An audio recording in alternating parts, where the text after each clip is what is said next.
वक्रतुंड महाकाय सूर्यकोटि समप्रभा निर्विघ्नं कुरु मे देव सर्वकार्येषु सर्वदा।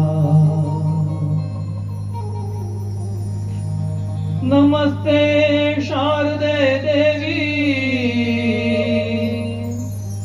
सरस्वती मति प्रदे वसत्वं मम जिह्वाग्रे सर्वविद्या प्रदा भव। ॐ तत्पुरुषाय विद्महे महादेवाय धीमहि तन्नो रुद्रः प्रचोदयात्। भुक्त्वा तृणानि शुष्कानि पीत्वा तोयं जलाशयात् दुग्धं ददाति लोकेभ्यो गावो विश्वस्य मातरः। ॐ नमः शम्भवाय च मयोभवाय च नमः शङ्कराय च मयस्कराय च नमः शिवाय च शिवतराय च।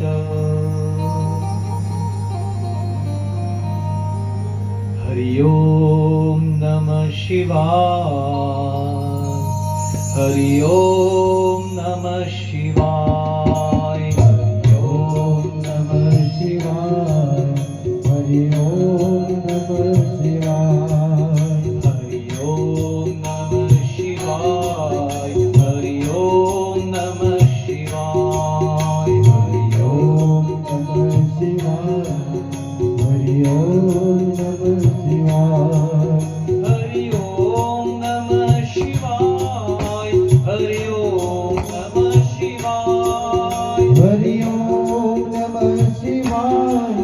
हरि ओम नमः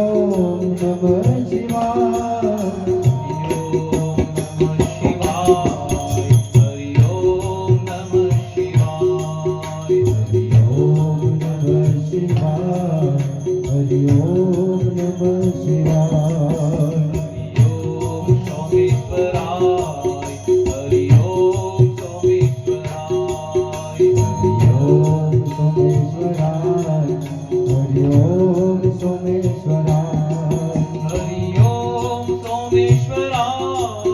हरि ओम सोमेश्वराय। हरि ओम सोमेश्वराय। हरि ओम सोमेश्वराय। हरि ओम सोमेश्वराय।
पार्वतीपतये हर हर महादेव। नीलकंठ महादेश्वर महाराज की जय। સ્વામિનારાયણ ભગવાન કી જય.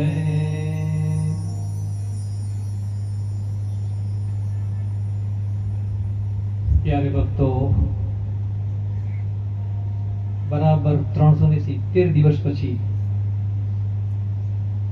કેલ્ક્યુલેશન કરજો. આજે ફરી પાછો આ નાનાપોડા ગામની અંદર શિવ કથાનું આયોજન થયું. એક ભગવાન ભોલેનાથે ચાન્સ આપ્યો છે, તો એ પ્રસંગે અહીંયા પધારેલા શ્રી હરિવલ્લભદાસ સ્વામીના ચરણોમાં પ્રણામ. પરમ આદરણીય પરમ શ્રદ્ધેય સાહેબ શ્રી જીતુભાઈ ચૌધરી ના હૃદય કમળમાં બિરાજમાન પરમાત્માના ચરણોમાં પ્રણામ. આપ તમામ શિવ ભક્તો, અન્ય ભક્તોના હૃદયમાં બિરાજમાન તમારા ઈષ્ટદેવના ચરણોમાં પ્રણામ. પરમેશ્વરી, વિશ્વેશ્વરી, દેવેશ્વરી, અખિલેશ્વરી, આખા વિશ્વના ગૌવંશના ચરણોમાં પ્રણામ કરી ફક્ત થોડો સમય માટે જ આજની શરૂઆત કરીએ. તો શ્રી સાર્વજનિક કૈલાસ મુક્તિધામ નાનાપોડા દ્વારા આયોજિત સ્મશાનના લાભાર્થે કથામાં આપ સૌનું સ્વાગત છે. આ કથા થાય છે સ્મશાન ભૂમિના લાભાર્થે. કેટલું સુંદર નામ છે, પણ મને એમ લાગે કે સ્મશાન શબ્દ ખોટો છે. તમે બધા બોલો છો ને, સાચો શબ્દ છે સ્મશાન. સાચો શબ્દ શું છે? સ્મશાન. સ્મશાનની વાત આવે, સ્મશાનની વાત આવે તો લોકો એવો જ વિચાર કરે કે ત્યાં મૃતાત્માને, મૃતદેહને બાળવાની જગ્યા. પરંતુ સંતોના ચરણમાં બેસીને સાંભળ્યું છે कि शमशान का सही अर्थ है शमशान, जहां सबकी शान एक है, वो हमारा शमशान है. वहां कोई गरीब नहीं, कोई पैसादार नहीं. ऐसा थोड़ी है कि ये बहुत पैसे वाला है तो उसको चंदन के कांटे जलाया जाए. એને માટે ઠાઠડી જુદી હોય, વાંસની હોય. પેલો પૈસાદાર હોય તો એને માટે કંઈક सोनानी के चांदी की ठाठड़ी होय नहीं. शमशान सब समान है वहां. ये 5 किलो ચોખ્ખું ઘી ખાઈને મરેલો હોય અને સૂકી રોટલી ખાઈને ગુજરી ગયો હોય, બંનેની લાશ આજુબાજુમાં બળતી હોય, कोई फर्क नहीं, सब समान है. इसलिए उसको कहते हैं शमशान. આજથી થોડા દિવસ પહેલા અહીંયા ધ્વજારોહણ થયું ત્યારે અમારા મુકેશભાઈ સરપંચશ્રી સાથે બેઠા હતા. બહુ સુંદર વાત કરી મને જીતુભાઈ. મેં કીધું અહીંયા પહેલા બંગાળવાળા હતા તે ક્યાં ગયા? બધું ગંદકી હતી તે. મને કે બાપુ ગંદકી હોય ત્યાં ભગવાન થોડો આવે. कितनी अच्छी बात बताई मेरे भाई ने. गंदगी હોય ત્યાં ભગવાન ન આવે. અમારા આત્માની અંદર, આપણા મનની અંદર પણ કેટલી ગંદકી પડી છે मेरे भाई बहन. काम, क्रोध, लोभ, मद, मोह, ईर्ष्या, वैर, जेर, मारो, ये सब गंदगी को हम मिटाएंगे अगले 7 दिनों में.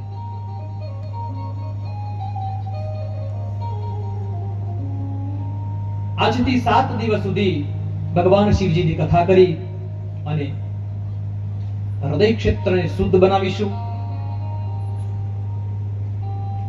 આપણે બધા આ બાજુ જેસીબી બહુ યુઝ કરે છે ને. જેસીબી તમને ખબર આખું નામ શું છે જેસીબી નું? किसको पता है?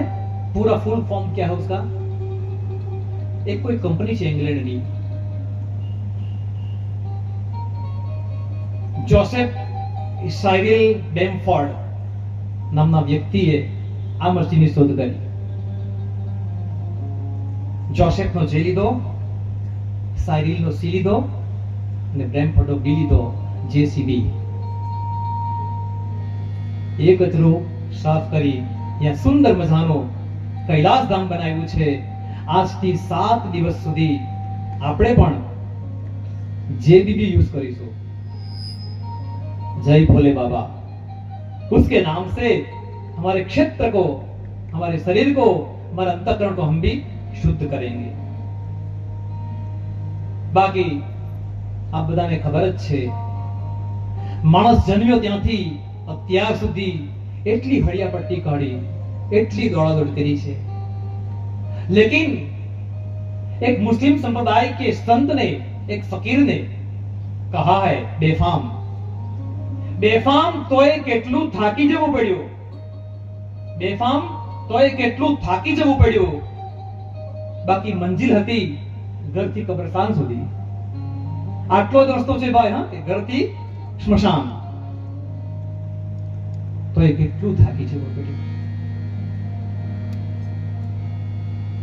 એટલા માટે ભગવાનને પ્રાર્થના કરી કે પ્રભુ આજથી 7 દિવસ સુધી અમે તમારી સમક્ષ તમારા ગુણોનો ગાશું. અમારા હૃદયમાં જે કંઈ કચરો પડ્યો હોય એ બધો કાઢી નાખશું. कैसा समय आ गया मेरे भाई बहन, कैसा समय आ गया. धर्म गायब, मोक्ष गायब, केवल अर्थ और काम रह गया. डिजायर्स, इच्छाएं, कामनाएं, वासना रह गई. याद रखो मेरे भाई बहन, गंगा जी की आरती भी तब ही होती है जब गंगा जी 2 किनारों के बीच में बहती है. लेकिन जब वो किनारा मर्यादा लंघ गई, कहा जाओ काशी में,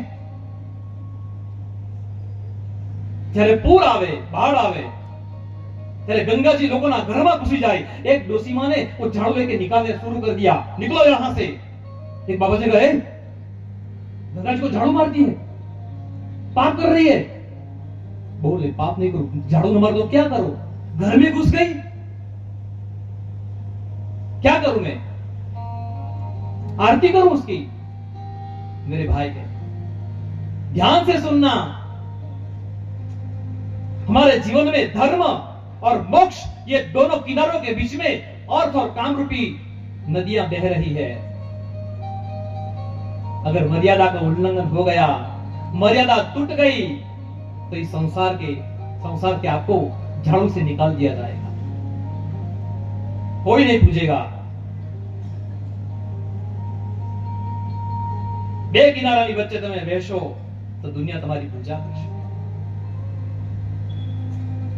सिर्फ कामना रह गई. यहां भी प्रतिष्ठा नहीं होगी, वहां भी कोई प्रतिष्ठा नहीं मिलेगी. इसलिए 2 किनारों के बीच में चलना.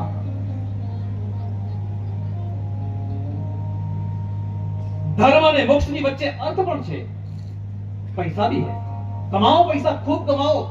किसने को कहा महाराज जी माया का त्याग करना चाहिए? किसने बोला नहीं, माया का त्याग मत करो.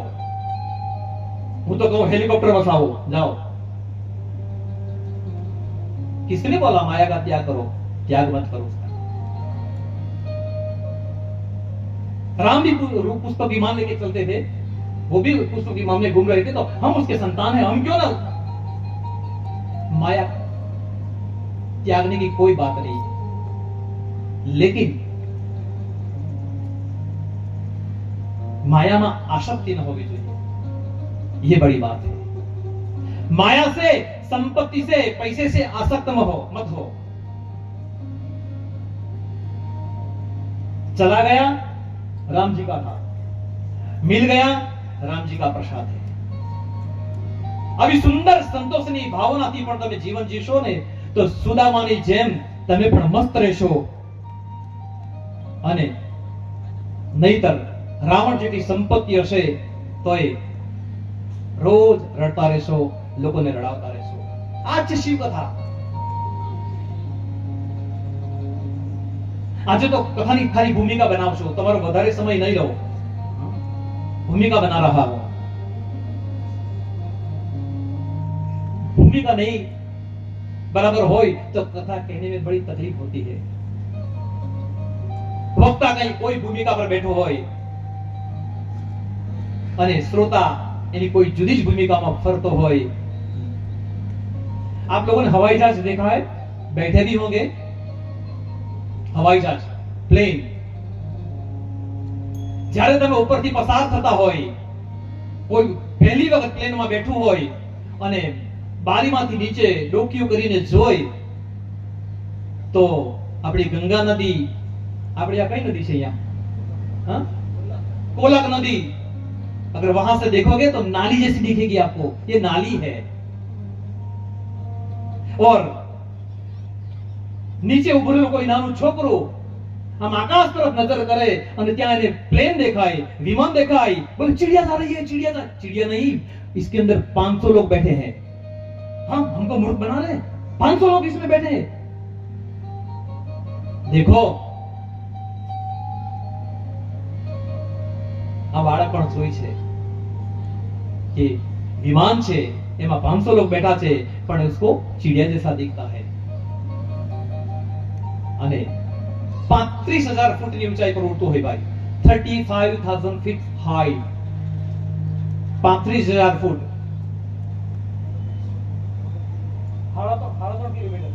3.5 કિલોમીટર ઊંચાઈ પર ઉડતું હોય. ધન્યવાદ જીતુભાઈ, તાળી પાડો જીતુભાઈ માટે. અમારું થોડું કિલોમીટરમાં કેવું પડે. 3.5 કિલોમીટર ઊંચાઈની ઉપર પ્લેન ઉડતું હોય અને તમે ત્યાંથી પહેલી વાર પ્લેનમાં બેઠા હોય, નીચે જુઓ તો આપણી કોલક નદી, ગંગા નદી તમને નાલી જેવી લાગે. અને પેલો નાનો છોકરો કોઈ પર પ્લેનમાં બેઠો નથી, નીચેથી જોઈ, કારણ કે એ ઉપર છે, સ્થળ પર નથી. दूरी के प्रभाव से उसको वो जहाज चिड़िया जैसा दिखता है और दूरी की वजह से उस विमान में बैठे हुए मुसाफिर को हमारी नदियां नाली जैसी दिखती है. इसलिए गुरुदेव ના દીધેલા આસન ઉપર બેસી જાઓ સાહેબ, તે દિવસે તમને શિવનો સાક્ષાત્કાર થઈ જશે. નહીં પણ તમે પણ ન જાણે કેટલાય કેવું કેવું મૂંઝવણ ભરેલું જીવન જીવતા હશો. कई लोग कहते नहीं हम तो सच बोल रहे हैं, हमने देखा है. झूठ बोल रहा है. तेरी चमड़े की आंख सच कहां देखेगी, वो झूठ है. वो सच देखने के लिए आपको तीसरा नेत्र चाहिए. ज्ञान का नेत्र है. हमारे शिव जी के भी 3 नेत्र है. तीसरा नेत्र कौन सा है? हम सबके पास तीसरा नेत्र है, लेकिन हम भी शिव जी की संतान हैं. शिवोहम शिवोहम अहम ब्रह्मास्मि. तो हमारी पास पर तीसरा नेत्र है, लेकिन कहां चला गया वो तीसरा नेत्र? अज्ञान का पर्दा लग गया है. ત્રીજું નેત્ર એટલે knowledge. Real spiritualism. Who am I? Why am I here? What I am doing? मैं कौन हूं? मैं क्या कर रहा हूं? मुझे क्या करना चाहिए? किसी को पता ही नहीं. पूछिए धरती पर केम आया? हो बापूजी खाई पीने मजा करो. इतरो पुत्र ने बिलाड़ पण करता છે ખાઈ પીને મજા. એના માં આપણોમાં ફેર શું છે? इसलिए જો હું સાચા રસ્તે ચાલતો હોઉં તો હું આટલો બધો નિરાશ કેમ છું? મારામાં અશાંતિ કેમ છે? 50 का हो गया, मेरा अच्छा दिन कब आएगा? 70 साल के हो गए, मेरा अच्छा दिन कब आएगा? अभी भी अशांति है. 90 साल के हो गए, मेरा अच्छा दिन कब आएगा? अब ऊपर जाओ. नहीं, ज्ञान के बिना कभी भी अच्छा दिन नहीं आएगा मेरे भाई बहन. इसलिए अज्ञानी रहोगे तो पग पग धोखे खाओगे, रोगे, रुलाओगे, अपने संतानों की रक्षा न कर पाए, उन्हें भी पिशाचों की तरह भटका दिया. अरे बनाओ ध्रुव, बनाओ प्रहलाद,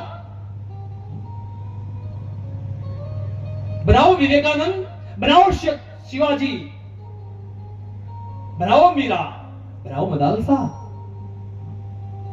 क्यों नहीं बनाते अपने संतान को? केवल अज्ञानता। केम परेशान छो घरना लोगो थी? फक्त अज्ञानता। आ 7 દિવસની કથા ધ્યાનથી સાંભળશો તો મેરે ભાઈ બહેન ખાતરીપૂર્વક કહું કે આ 7 દિવસમાં તમને ત્રીજું નેત્ર તમારું ખુલી જશે, એ જ્ઞાનનું નેત્ર હશે. યાદ રાખો, चीजें वही रहेगी, दृष्टि बदल जाएगी. श्रुति वैसी ही रहेगी, दृष्टि बदल जाएगी.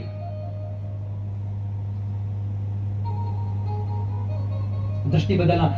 युवान बच्चे जो बैठे हैं, युवान वर्ग बैठे हैं, उसको खास कहता हूं. आ टोपी ने धोतिયું પહેરવા વાળા છે ને, આ છેલ્લી પેઢી યાદ રાખજો મેરે ભાઈ બહેન. હા, છેલ્લી પેઢી છે, એમના ચરણમાં બેસી અને કંઈક અનુભવ મેળવી લેજો. પછી તમને 10 વર્ષ પછી આ પેઢી જોવા નહીં મળે.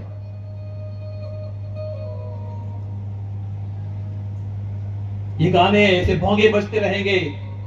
शादी में जाओ फिल्मी गीत, बारात में जाओ फिल्मी गीत, बच्चों के मोबाइल में अश्लील गाने भरे हुए हैं. कहां कहां रोकोगे उसको? कैसे रोकोगे? मत रोको. गाना फिल्म गाना बर्बाद खराब नहीं है.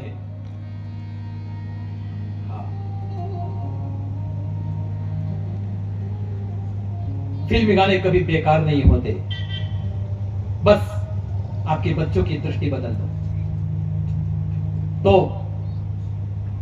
कोई यहां से बैठकर गाता है, हम तुम्हें चाहते हैं कैसे, मरने वाला कोई जिंदगी चाहते हैं वैसे. अगर तुम्हें ये गाना गाते वक्त जीवितमान और फिरोज खान याद आया तो आप बर्बाद. कोई फर्क नहीं पड़ेगा आपके जीवन में. लेकिन ये गीत गाते समय, हम तुम्हें चाहते हैं ऐसे, हम तुम्हें चाहते हैं ऐसे, मरने वाला कोई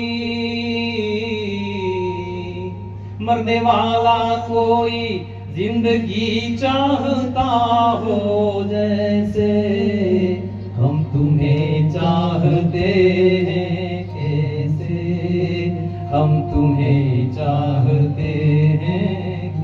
હવે આ ગીત કોને માટે ગાઈ શકાય? આ ગીતમાં ને ભજનમાં શું ફરક છે बताओ मुझे, मैं जानना चाहता हूं. ગુરુજનોએ એક ફિલ્મ ગીતને વેદના મંત્રો દ્વારા, રામાયણની ચોપાઈ દ્વારા સિદ્ધ કરી બતાવ્યું છે कि इस गीतों में और भजन में कोई फर्क नहीं है. आ गीत गाती वक्ते फक्त એટલો જ વિચાર કરો, हीरो हमारे राम जी है और हीरोइन हमारी मां सीता है. हीरो हमारे कृष्ण है, हीरो हमारी राधा रानी है, हीरो हमारे भोले बाबा है, हीरोइन हमारी मां पार्वती है. बस ये भाव आ गया ना तो हर फिल्मी गाना आपके लिए भजन बन जाएगा मेरे भाई बहन. बस दृष्टि बदल दो. बस अ से लेके ग तक 12 अक्षरी पढ़े हो ना. 12 अक्षरी આપણી ગુજરાતી ભાષામાં શું કે 12 અક્ષરી ક કા કી કુ કુ કી આવે ને બધું, એને શું કહેવાય? 12 અક્ષરી. ગમે એટલું ભણ્યો હોય 12 અક્ષરી, પણ જેની 12 રખડી જાય ને એની 12 અક્ષરી બધી નકામી. તમારી 12 રખડી ન જાય તેનું ધ્યાન રાખજો, નહીં તો તમારી 12 અક્ષરી ભણેલી બધી નકામી છે. बस अ से लेके घ तक, ए से लेके जेड तक, इसमें वेद के मंत्र भी है और इसमें गाली भी है. बचपन में बाळकोने શીખવજો, बेटा કે સાંભળે કહેવાનું શું સાંભળે છે. તમારો દીકરો કહેશે, हमको हमी से चुरा लो. हाँ बेटा सही बात है, तेरी सही बात है, तुम जो गीत गाया ना वो सही बात है. बोले क्यों? बेटा दुर्योधन गया था सेना चुराने के लिए भगवान कृष्ण के पास, और अर्जुन गया था भगवान को कहा, भगवान तुमको तुम ही से चुरा लो, मैं तुमको तुम ही से चुरा। अच्छा मम्मी ऐसा कहा था? बोले हाँ बेटा, ये भजन आप ये जो गीत है वो आपके बेटे के लिए भजन बन जाएगा। कभी वो गाएगा तो वो कहेगी मेरी माँ कहती थी कि ये भजन भगवान कृष्ण के लिए गाया जाता है। ऐसी ऐसी बहुत अच्छी बातें हैं जो आप अपने बच्चों की दृष्टि अगर बदल दो, चुटकी तो वैसी ही रहेगी लेकिन उसकी दृष्टि बदल दो। हमारे एक महात्मा कहा करते थे कि गांधी जी पासे एक भक्त आयो અને બાપુ બાપુ ગજબ થઈ ગયો। બોલે કેમ? બોલે બાપુ હું જોઈને આવ્યો છું ખાદીના કપડા અને ટોપી પહેરવા વાળા દારૂ પીતા થઈ ગયા। બાપુ નાચને લાગે, क्या बात है? અરે પેલા ભાઈએ કીધું બાપુ તમારે તો માથું પટકીને મરવું જોઈએ, ખાદીના કપડા પહેરવા વાળા દારૂ પીતા થઈ ગયા, આ સાંભળી તમારે મરી જવું જોઈએ। ત્યારે બાપુએ કીધું બેટા તેરી દ્રષ્ટિ બદલ લે, ખાદીના કપડા પહેરવા વાળા દારૂ પીતા થઈ ગયા એમ નહીં, દારૂ પીતા હતા ત્યાં સુધી આપણી ખાદી પહોંચી ગઈ। એ બાપુ જોઈએ, બસ દ્રષ્ટિ બદલ દો। અને એટલા માટે આ કથાઓ આપણા જીવનનું પરિવર્તન લાવવા માટે છે। વધારે સમય તો નહીં લઉં તમારો, આજે બહુ મોડું થઈ ગયું છે। આજે મને થોડોક જ સમય આપ્યો છે પણ 5-5 મિનિટ રોજ મને આપજો એક્સ્ટ્રા લાઈફ, તો પીરસી શકો। 6 દિવસ બાકી રહ્યા, બોલો 6 તાલી 18 કલાક છે, 18 કલાકમાં 1 લાખ શ્લોકો, એમાંથી વ્યાસજીએ ઘટાવીને 23,000 શ્લોકો લખ્યા છે। એ 23,000 શ્લોકોનું ગુજરાતી કેવી રીતે વાંચવું? 18 કલાકમાં તો 3 કલાક અમારા સંગીતકારો ખાઈ જાય। તમારી આગળ સંગીત પણ પીરસવું પડશે। પણ આજે વધારે સમય નહીં લેતા, આવતીકાલે બરાબર 10 વાગે આવજો। તમને 1 વાગે હવા વાગે જમવા બેહાડી જ દઈશ, પણ 10 વાગે બધાએ હાજર થઈ જજો। કારણ કે મને છે ને એક વાતથી મને બહુ ગમે છે, અહીંયા મુકેશભાઈ સરપંચશ્રી, આપણા મુકેશભાઈ, અમારા સુભાષભાઈ, બધા કાર્યકર્તા ભાઈઓ મને કીધું એ લોકો ટાઈમમાં બહુ પરફેક્ટ, જરા બી આમ તેમ ન ચલાવી દે। આજે થોડું મોડું થઈ ગયું કારણ કે સવારની બધી વ્યવસ્થા ચડાવવાનો પહેલો દિવસ હોય એટલે, પરંતુ આવતીકાલે બરાબર 10 વાગે આપણે કથાનો પ્રારંભ કરીશું। ત્યાં સુધી भाव और श्रद्धा के साथ 2 मिनट प्रभु का संकीर्तन, फिर आगे का कार्यक्रम।